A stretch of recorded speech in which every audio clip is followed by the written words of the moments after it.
Please welcome Mr. Amitabh from Delhi. Thank you so much Mahesh. बहुत धन्यवाद आप सभी लोगों का, बहुत धन्यवाद आप तमाम लोगों का, तमाम हजरात जो भी इस मीटिंग में हैं, मैं उन सबका धन्यवाद करता हूं। और इसकी शुरुआत मैं करूंगा बेमुल्ला सर से, जिनको मैं जानता हूं। हमारे गुरु मित्र रमेश गामरे सर हैं, जिनको मैंने कई बार सुना है। धूमिल साहब इस मंच पर मौजूद हैं, जिनको मैं सुनना बहुत पसंद करता हूं। प्रेम नारायण तिवारी सर हैं। सर आपको प्रणाम करता हूं, बहुत कुछ सीखा है आपसे। और बहुत सारे लीडर्स हैं इस मंच पर। महेश मिश्रा सर, मैं आपको भी नमन करता हूं, धन्यवाद करता हूं, क्योंकि मैं आपको सिचुएशन बताऊं वो क्या सिचुएशन है अभी दिल्ली की। लेकिन कहा जाए कि आपकी आपकी वाणी में वो मधुरता है, जिसकी वजह से मुझे तमाम काम साइड छोड़कर आपके लिए हाजिर होना पड़ा। आपका हुक्म और मैं आपके मंच पर। बहुत बहुत धन्यवाद। और तमाम मेरी टीम के दमदार लीडर्स जो आज मेरे साथ इस मंच पर भी कंधे से कंधा मिलाकर खड़े हैं, मैं उन तमाम लीडर्स का शुक्रिया अदा करता हूं। बहुत बहुत धन्यवाद। सभी लोगों को मैं धन्यवाद करता हूं। मैं मंच पर आप तमाम लीडर्स की मौजूदगी को भी सलाम करता हूं, आपके जज्बे को भी सलाम करता हूं। और आपने जो सपने देखे हैं, जिसकी वजह से जहां बाकी दुनिया अपने समय को टीवी देखने में, आईपीएल देखने में, क्रिकेट देखने में, यूट्यूब देखने में, फेसबुक देखने में बर्बाद कर रही है, वहीं आप एकाग्रचित होकर इस मंच पर मौजूद हैं। तो अकेले आप मौजूद नहीं हैं, आपके सपने हैं, आपके परिवार के सपने हैं, आपका भविष्य भी इस मंच पर आपके साथ मौजूद है। तो मैं तमाम ऐसे कद्दावर लोगों को दिल से सैल्यूट करना चाहता हूं। मेरा प्रणाम आप सब तक पहुंचे, मैं ऐसी कामना करता हूं। बहुत बहुत धन्यवाद आप तमाम लीडर्स को। और इस मंच तक मैं जिसकी वजह से पहुंचा हूं, उस महान व्यक्ति को, हमारे ग्रेट अपलाइन, हमारे दीपक सर, जो रेलवे में अधिकारी हैं, मैं उनको अगर नमन ना करूं तो ये बेईमानी होगी। क्योंकि आज वो नहीं होते और उन्होंने मुझे ये सिस्टम नहीं बताया होता, तो निश्चित रूप से मेरा भी कोई वजूद नहीं होता। तो मैं दीपक सर को भी नमन करता हूं, क्योंकि उन्होंने ही मुझे कहा जाए तो यहाँ तक पहुंचाया है। तो उनका ही एक योगदान है कि आज मैं यहाँ तक हूँ। उनके लिए मैं हमेशा दो लाइन कहता हूँ कि ये अलग बात है कि खामोश खड़े रहते हैं, फिर भी जो लोग बड़े हैं वो बड़े रहते हैं। ऐसी शख्सियत से है हासिल रहनुमाई मुझको, कि जिनके कदमों में कई ताज पड़े रहते हैं। तो मैं दीपक सर को नमन करना चाहता हूँ इस मंच के माध्यम से। और दोस्तों, बहुत सारे मंच पर मैं जब जाता हूं तो लोग मुझसे नॉर्मली लीगैलिटी की ही बातें करते हैं, क्योंकि हो सकता है कि मेरा फील्ड लीगल का रहा है, तो मैं लीगल में बहुत इंटरेस्ट भी रखता हूं। लेकिन आज पहली बार मुझे किसी मंच पर यह कहा गया है कि आपने ज्वाइन कैसे किया, ये जरूर बताएंगे, आपका सफर कैसा था। तो दोस्तों, मैं आपको एक शॉर्टकट में अगले 3-4 मिनट में ये बता देता हूँ कि मैंने शुरुआत कैसे की। मई या जून 2020 का महीना था। जून कहा जाए तो गलती नहीं होगी, क्योंकि करीब 30 मई के वक्त का बात है। तो हमारे ग्रेट अपलाइन ने हमको फोन किया और कहा कि Amitabh, I am going to tell you one of the best platforms. तो मैंने कहा कि आप, चूंकि उनको नेटवर्क मार्केटिंग का अनुभव है, तो मैंने कहा आप फिर कहीं से लगता है कुछ ले आए। क्योंकि मैंने कभी भी ये कंपनी या ये सिस्टम वगैरह कभी करना नहीं चाहा, क्योंकि मुझे हमेशा लगता था कि दुनिया में अगर सबसे बड़ा काम है तो वो सेल्स का काम है। दुनिया में जितने भी बड़े बड़े तुर्रम खां हुए हैं, वो सब सेल्स में रह के ही अपना नाम कमाया है। तो सेल्स की पावर का मुझे पता था, लेकिन मुझे हमेशा लगता था कि selling something, selling a product is not my cup of T. So I was never into this direct selling और कंपनी। कभी मैंने ये कंपनी वगैरह की तरफ ध्यान भी नहीं दिया। जबकि 1994 से मैंने जब से होश संभाला है, तब से कंपनियां हमारे घर पे भी आई और गई। कुछ कंपनियां बड़े लुभावने वादे लेकर आई, हमने तब भी कोई ज्वाइन नहीं किया। लेकिन जब हमारे दीपक सर ने हमसे कहा कि Amitabh, you must see this platform, एक बार देखो, गिव इट अ ट्राई, तो हमने सिस्टम को, कहा जाए, ट्राई किया।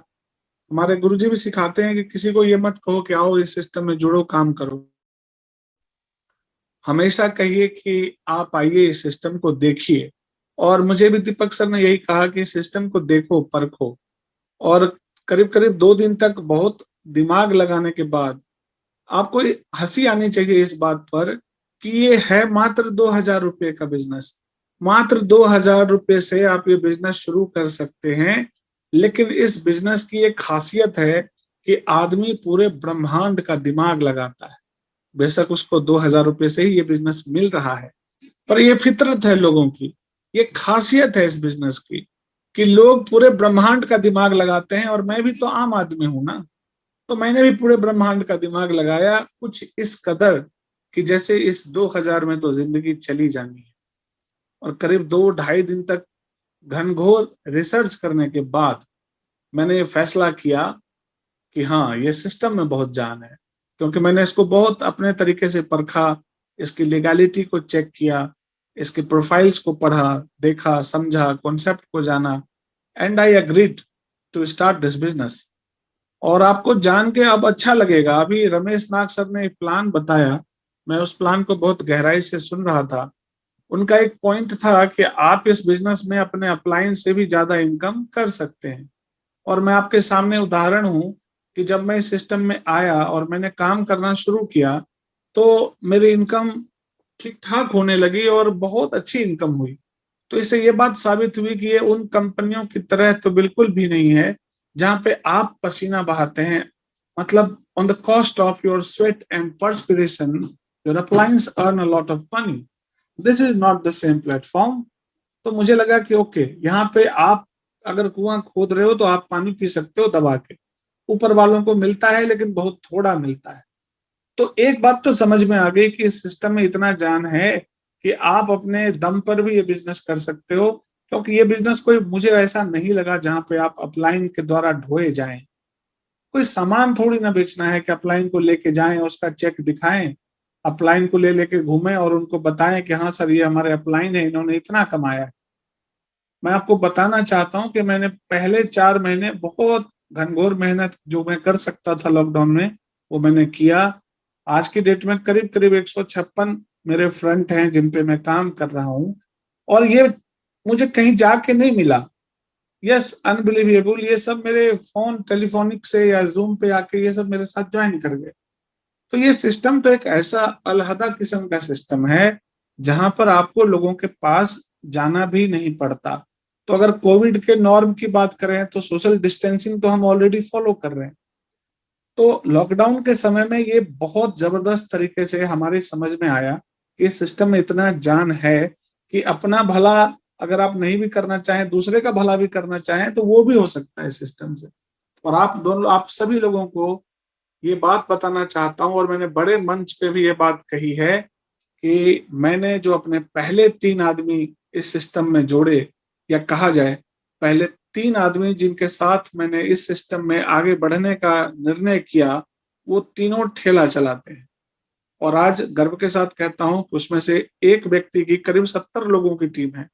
सर, एक गरीब ठेला वाले के लिए जिसकी इनकम पर डे की 100-200 रुपए होती है, आज वो इतनी बड़ी टीम रन कर रहे हैं। So I really feel proud about this fact. और आपको बताना ये भी चाहूंगा कि सिस्टम में जैसे जैसे आगे बढ़ते गए, बड़े बड़े लीडर्स साथ मिलते गए, अच्छे अच्छे ओहदे वाले कहा जाए, अच्छे पढ़े लिखे लोग भी, और बहुत कंप्यूटर से भी लोग भी इस सिस्टम में हमारे साथ जुड़े। ज्यादा बड़ी बात नहीं कहता हूं, पर आपको पता होगा कि ये जो थल सेनाध्यक्ष हैं, पहले थे विपिन रावत जी, जो आजकल तीनों सेनाओं के अध्यक्ष हैं। एक फोटो आप लोगों ने जरूर देखी होगी कि बिपिन रावत की फोटो है। आप लोग हैंड रेज करके बताएंगे कि अगर आपने कभी ये फोटो देखी हो कि तीनों सेनाओं के जो अध्यक्ष हैं बिपिन रावत, उनके साथ एक व्यक्ति और है, वो भी परलोयन में ज्वाइंट है। अगर आपने फोटो देखी है तो मैं आपको बताना चाहता हूं कि वो हमारे ही टीम में है। और वैसे वैसे व्यक्ति हमारी टीम में ज्वाइन किए हैं। अगर मैं बोलूं कि बीसीसीआई के जो सेक्रेटरी हैं, आपको ताज्जुब होगा मेरी बात सुनकर, लेकिन मैं ये प्रमाणिक तौर पे कह रहा हूं कि बिहार क्रिकेट एसोसिएशन के जो सचिव हैं वो भी आज हमारी टीम में हैं।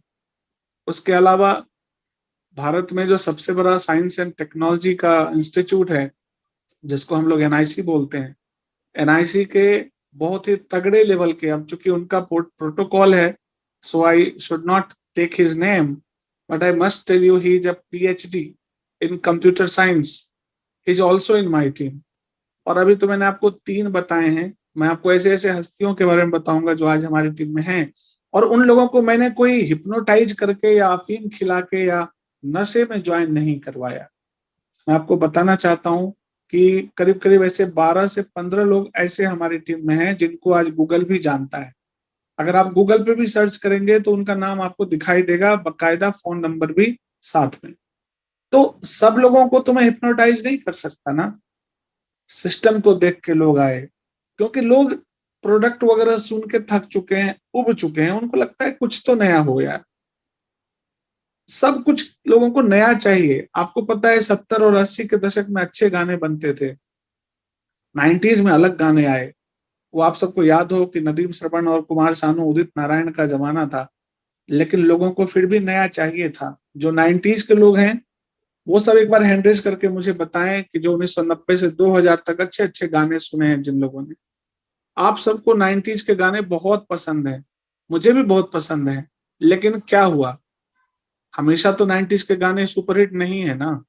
आज 2005, 2010, अब हम 2020 में हैं सर। जमाना बदल गया है। अब यो यो हनी सिंह और बादशाह चलते हैं, अब मीका सिंह चलते हैं।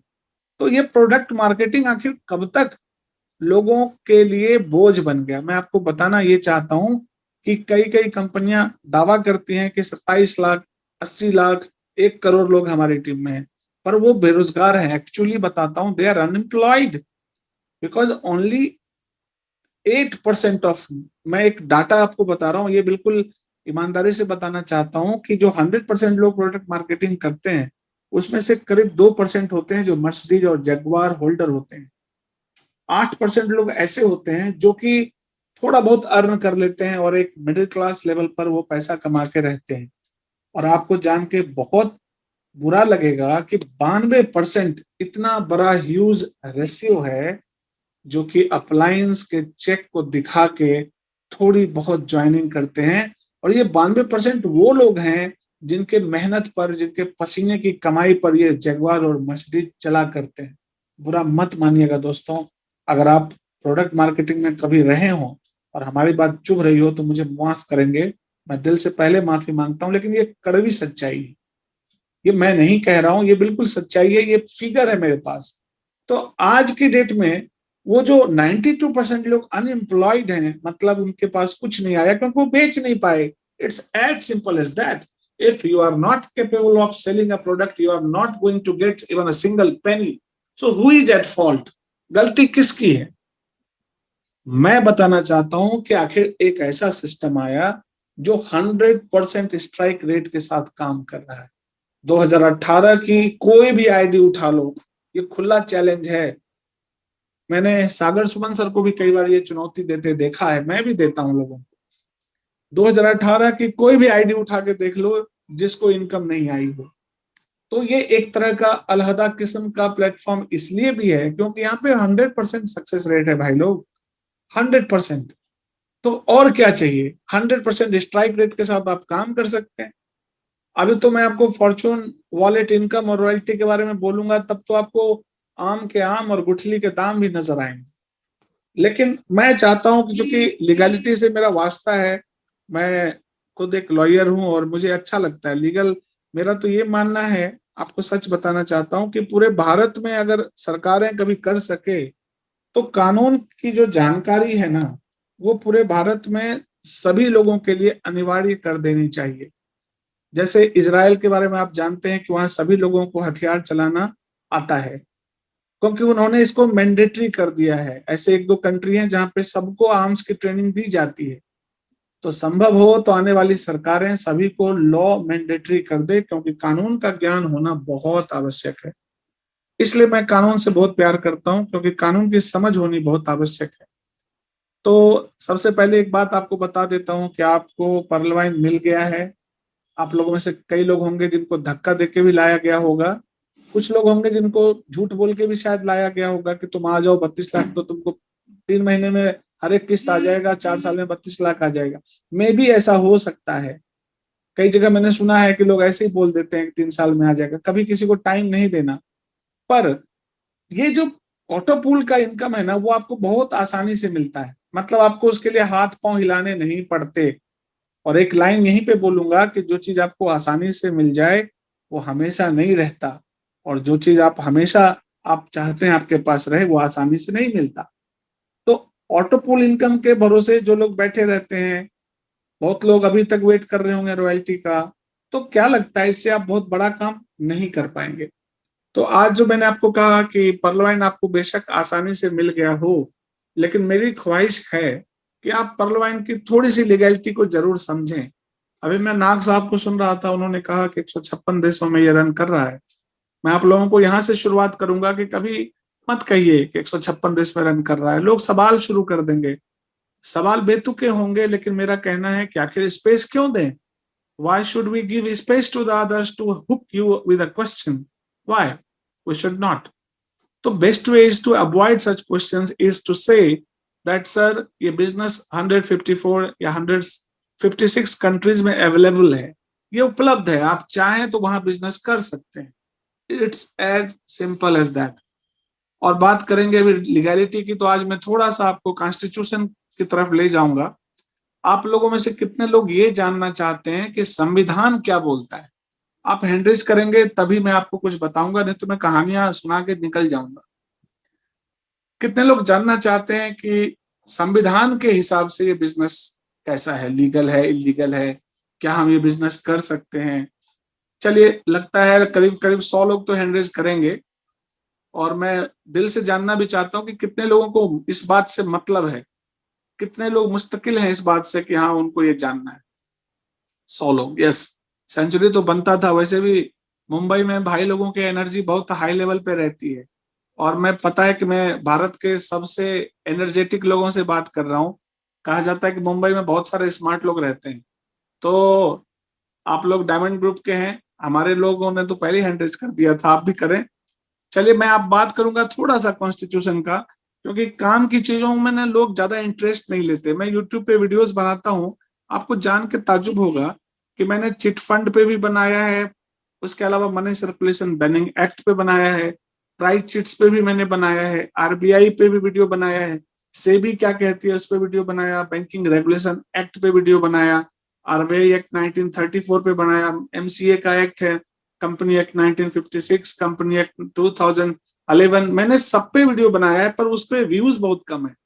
और फालतू की कोई वीडियो अपलोड कर देता हूं जिसपे कोई भी नॉलेज की चीज आपको नहीं मिलेगी, उस पे 10-10 हजार लोग देख लेते हैं।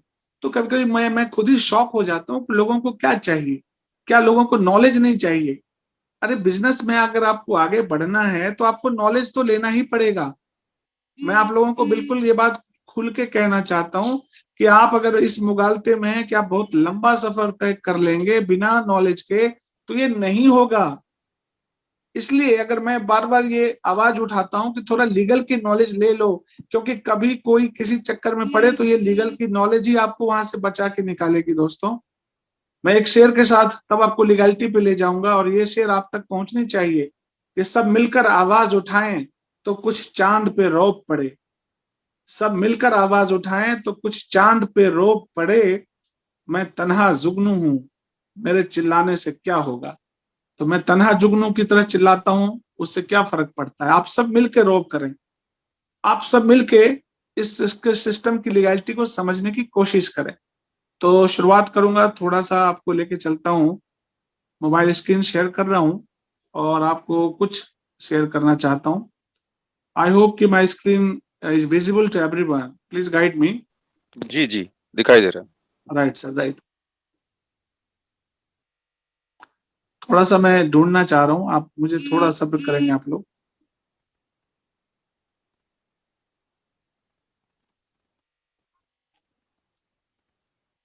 एक्चुअली मैं आपको सबसे पहले ये बताना चाहूंगा कि जो कॉन्स्टिट्यूशन है, जो संविधान है हमारा, वो क्या बोलता है ना। जब हम उसको समझ जाएंगे तो थोड़ा सा हमको अच्छा रहेगा ये समझने में। आप सब लोग को ये दिखाई दे रहा होगा, I hope everybody can see this screen, right?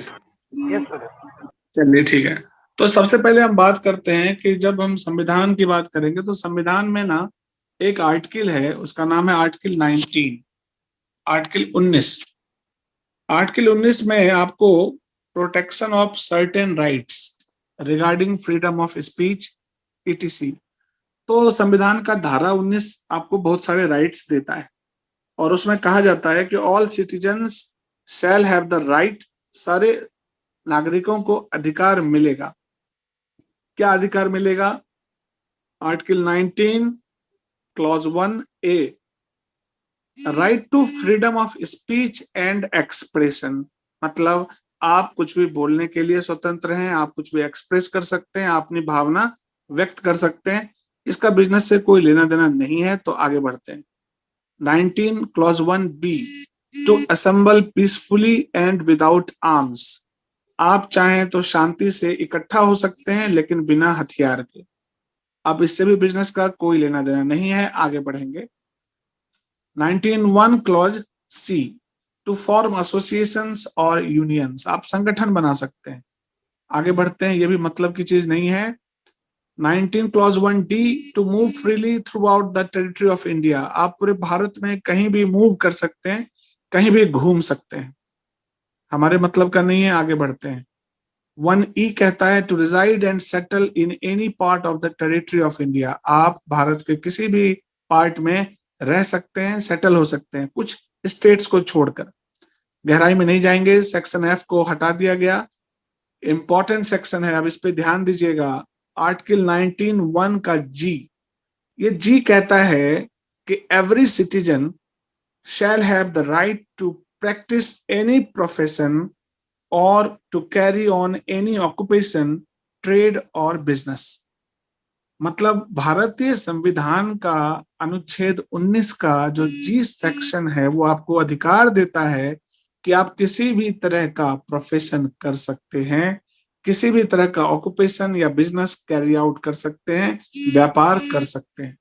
तो आज के बाद जब आपको कोई पूछे कि आप ये काम कर रहे हो, पहली बात बताओ लीगल है इलीगल है, तो उसको पहला जवाब आपको ये देना है कि दोस्त सबसे पहले तो ये बताओ कि संविधान में कौन सी धारा है जो हमको कोई भी काम करने की स्वतंत्रता देती है। वो है आर्टिकल 19 क्लॉज 1 का G। 19(1G याद रखिएगा, बस ये हथियार है आपका।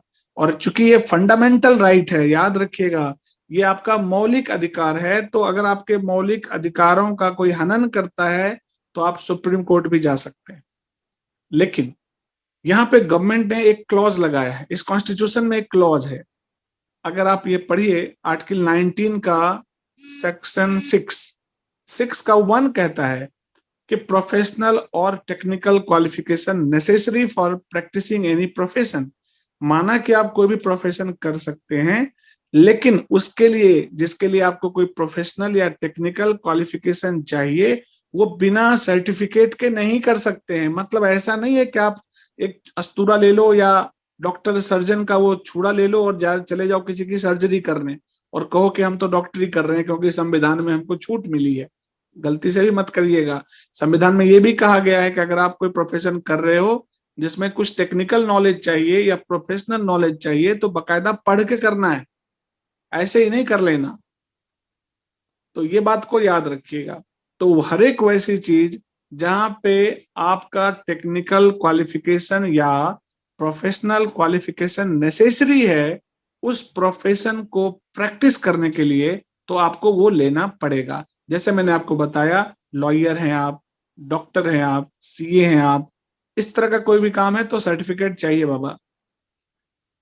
उसके अलावा आप कोई भी काम कर सकते हैं। और दूसरा क्लॉज कि प्रिवेंट, ऐसा कोई काम आपको नहीं करना है जिससे स्टेट का नुकसान हो, मतलब सरकार का नुकसान हो, एक्सचेकर का नुकसान हो। इसलिए लाइन और लिखा है 6(2) में कि which prevent the state from any law imposing in the interest of general public. ऐसा कोई काम मत कीजिएगा जिससे जनरल पब्लिक को नुकसान हो। अब मान लीजिए कि आप बम बनाने लगे, कहीं पे घर में बैठ के आप बोलो भैया मैं तो बम बना रहा हूँ, अरे ये बम बनाने से पब्लिक का नुकसान है ना, हथियार बना रहे हैं आप, ऐसा प्रोफेशन मत करो। Reasonable restrictions on the right conferred by the said sub clause and in particular nothing in the said subclause shall affect the operation of any existing law insofar as it relates to safety of the state। मतलब आप कोई भी business, कोई भी profession, कोई भी trade कर सकते हैं, जिससे पहली बात, स्टेट कोई रिजनेबल रिस्ट्रिक्शन लगा के नहीं रखा है, याद रखिएगा। दूसरा, स्टेट को किसी भी तरह का नुकसान नहीं हो। तीसरा, पब्लिक के इंटरेस्ट में हो, ऐसा ना हो कि आप जनरल पब्लिक को उससे नुकसान करें। तो इन 4 क्लॉज के अलावा आप भारत में किसी भी प्रकार का प्रोफेशन, किसी भी प्रकार का ट्रेड, बिजनेस, ऑक्यूपेशन, धंधा पानी कर सकते हैं। तो कोई रोके, कभी भी आप कोई काम कर रहे हो तो उनको जरूर बताओ कि भाई ये तो संविधान की धारा 19 का 1 क्लॉज का जी सेक्शन हमको बोलता है, इसलिए हम ये बिजनेस करेंगे। तो आज मैंने आपको ये कोशिश की बताने की कि आप संविधान के किस धारा के अंतर्गत कोई भी बिजनेस कर सकते हैं। अब इसकी लीगैलिटी का जो ये पहला पॉइंट था, ये मैंने आपको बताया। क्योंकि मैं ये भी देखता हूं कि हमारे साथ अभी इस मंच पर और भी तमाम लीडर्स मौजूद हैं और जिनको मैं भी सुनना बहुत पसंद करता हूं, तो मैं बहुत ज्यादा तो समय आपका नहीं लूंगा। 2 बातें कह के अपनी बात को मैं जल्दी ही विराम दूंगा। एक बात तो ये कहूंगा कि आप लीगैलिटी में तो जाइए ही जाइए, क्योंकि सिस्टम को आप जितना समझेंगे, सिस्टम उतना डंके की चोट पर आप कर पाएंगे। अकेले मेरे कहने से काम नहीं चलेगा, अकेले मैं आपको बोलता रहूंगा तो नहीं चलेगा। इसलिए इंपॉर्टेंट है कि आप भी थोड़ा सा ध्यान दें, आप भी सिस्टम को समझने पर थोड़ा फोकस करें। क्योंकि मैं हमेशा कहता हूं कि आप जब इस बिजनेस को करना शुरू करते हैं तो लोग आपको तरह तरह की बात करते हैं। मैंने भी बिजनेस को शुरू किया तो मेरे कुछ कलीग्स थे जो हंसते थे, थोड़ा बहुत मजाक उड़ाया हमारा भी। कुछ लोग तो आज भी हमारे टीम में ज्वाइन कर गए हैं, लेकिन कुछ लोग, मुझे 100% उम्मीद है कि हमारी प्रोग्रेस को, हमारी टीम की प्रोग्रेस को देखते हुए वो जरूर ज्वाइन करेंगे, क्योंकि बहुत लोग आपको देखना चाहते हैं कि आप कितना आगे बढ़ते हैं। और तब मैं एक शेर कहता हूं कि मत परवाह कर जो आज देते हैं ताना, झुक जाएंगे ये सर जब आएगा तेरा जमाना। लहरें बन जाए तूफान, कश्ती का काम है बहना, कुछ तो लोग कहेंगे, लोगों का काम है कहना। मैं आपको एक पिक्चर दिखाना चाहता हूँ लास्ट में, और उस पिक्चर को देख के आपको एक मैसेज देना चाहता हूँ। आई होप कि my message reaches you loud and clear. ये आप देख रहे हैं, एम्बेसडर गाड़ी है और आप देख रहे हैं उस पर उपले ठोके हुए। बिहार के जो लोग हैं इसको गोईठा बोलते हैं, महाराष्ट्र में क्या बोलते हैं मुझे पता नहीं, आप लोग खुद जानते हैं। ये देखिए, ये पिक्चर देखिए, बहुत अच्छा मैसेज देती है कि अगर आप वक्त के हिसाब से नहीं बदलेंगे तो वक्त आपको बदल देगा, लेकिन जब वक्त आपको बदलेगा तो आपको काफी दर्द होगा। इस गाड़ी पर चूंकि समय बदल गया, लेकिन आप देखिए इस गाड़ी का कुछ नहीं बदला, इसने अपने आप को डेवलप नहीं किया। तो इसके पहले कि समय बदलने पर लोग आपके साथ व्यवहार करें, आप समय के साथ खुद बदल जाएं, आप खुद अपने आप को डेवलप कर लें, आप खुद अपने आप को इम्प्रूव कर लें। तो मैं इन्हीं बातों के साथ अपनी वाणी को विराम देता हूं, और आप तमाम लीडर्स का जो इस मंच पर मौजूद हैं, जिन्होंने मुझे पहली बार सुना है, उनका मैं विशेष रूप से धन्यवाद करूंगा। और सभी लोगों को मैं धन्यवाद करते हुए आपका धन्यवाद करता हूँ। बहुत बहुत धन्यवाद। Thank you. Thank you, thank you sir, thank you, thank thank you, you, thank thank you you, sir. Thank you very much. Amitabh ji, आपने आज लीगल पॉइंट्स कुछ रखे, कुछ अपनी जीवनी रखी, किस तरह से आप इस सिस्टम में आए और कैसे आपने प्रोग्रेस किया और आज आप किस मुकाम पर हैं।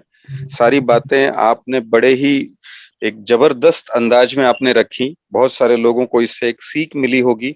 लोग हमेशा ये जानने के इच्छुक रहते हैं कि कोई भी कलाकार है, कोई भी आर्टिस्ट है, तो वो क्या पहनता है, क्या खाता है, कैसे सोता है, कब जागता है। ये सब चीजों का बड़ा इंटरेस्ट लोगों के अंदर होता है। और चूंकि आप काफी फेमस हो गए हैं, इंटरनेशनल मीटिंग्स में हैं, यूट्यूब आपका चैनल है, काफी लोग आपको लाइक करते हैं, तो लोग हमेशा ये उत्सुक रहते हैं कि आपने इतनी जल्दी ये सारी चीजें डेवलप कैसे की, और आपने बड़ी सरल बातों में पॉजिटिविटी आपको टोकना चाहूंगा, एक बात जरूर बीच में कहना चाहूंगा, क्योंकि जी ये मुख्य मुख्य मुद्दा है आज का। कई लोग जो कहते हैं ना कि सिस्टम कितने दिन चलेगी, कितना दिन और चलेगा, है ना। आज जो माहौल है, दिल्ली का माहौल चाहे मुंबई का माहौल है, सर जिंदगी का कोई भरोसा नहीं है कि हम क्या 15 दिन तक रुक पाएंगे। कोविड किसको नहीं आ सकता। तो उन लोगों को इस बात से समझना चाहिए कि आदमी की जिंदगी का तो भरोसा है ही नहीं कि वो अगले हफ्ता रहेगा नहीं रहेगा। कोविड किसको लग जाएगा किसी को नहीं पता। पर हाँ, पर्ल वाइन अगर आपने ज्वाइन कर रखा है, पर्ल वाइन में आपने अच्छे लेवल पर हो अभी, तो आप रहो ना रहो, पर्ल वाइन में आपकी पीढ़ियों को तो फायदा होगा ही होगा। तो अब आप देख लीजिए कि आदमी की जो जिंदगी है वो ज्यादा फ्रेजाइल है, वो ज्यादा क्षणभंगुर है कि पर्ल वाइन ज्यादा क्षणभंगुर है। धन्यवाद, दोबारा आपको करता हूँ।